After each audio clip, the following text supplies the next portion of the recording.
My name is Gavin Evans, and this is my review of Home. And this review will have spoilers, so there's your warning. But I remember seeing this in theaters back in 2015, and I didn't like this movie, but I just rewatched it, and it somehow manages to be both better than I remember and more frustrating. So let's begin talking about the cast, and Jim Parsons is very good here. He brings plenty of personality to his character, and I thought Rihanna did a great job. She brought plenty of life and energy to this movie, and she nailed the emotional beats she needed to.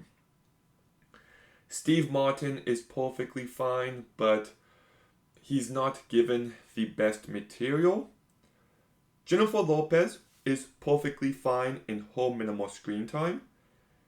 And Matt Jones is good, but it was bugging me because I knew I recognized his voice from somewhere, and then I looked him up afterwards, and it's Badger from Breaking Bad.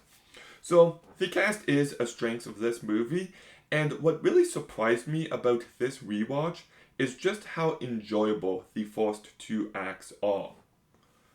Like, I do like this alien technology with the bubbles and the gravity. I thought that was really creative. I like how the boobs change colors to show emotion. That was entertaining enough. But I really like the relationship between O and Tip. You know, this alien learning what it means to be human, and their dynamic just really worked for me. They balanced each other out perfectly. And there's a very fun and exciting scene in Paris where the Eiffel Tower is flipping upside down. This was the standout moment of this movie. I thought the score by Lonnie Balfe was actually really good.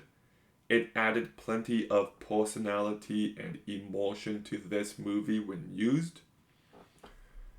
And there's another moment that uses a song called Towards the Sun, and this scene is great.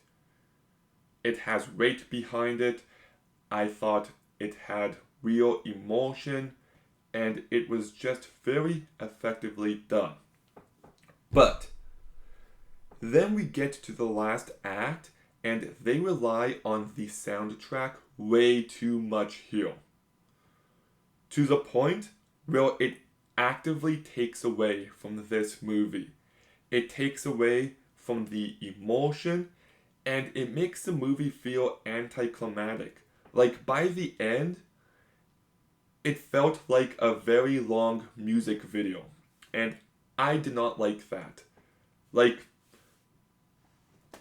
I was surprised at how much I enjoyed the first two acts, but the last act just lands with a thud, and it's predictable, it's ineffective, and eh. And like the jokes in this movie are never great. They're fine, but they can also be really annoying.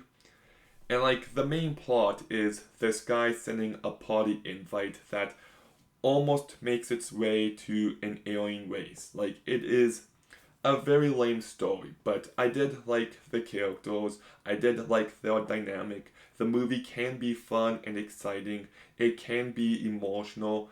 There is some great music here and a really great song, but the last act just takes away from this movie so much. Like, you want to end the movie on a high. Like movies like Kung Fu Panda 1 and 2, How to Train Your Dragon 1, 2, 3, Madagascar 2, Shrek 1, 2, 4, are as great as they are because the movie comes together perfectly in the end. The emotion lands, and as a result, the entire movie benefits. And this movie had that potential, and as a result of the last act, it just becomes a rather mediocre movie. So I'll still give Home a 5.5. It's enjoyable enough, but I don't think it lives up to its potential. But Home, have you seen it? What did you think? Let me know in the comments down below. Make sure you like, comment, subscribe. Stay tuned for more videos soon. And Gavin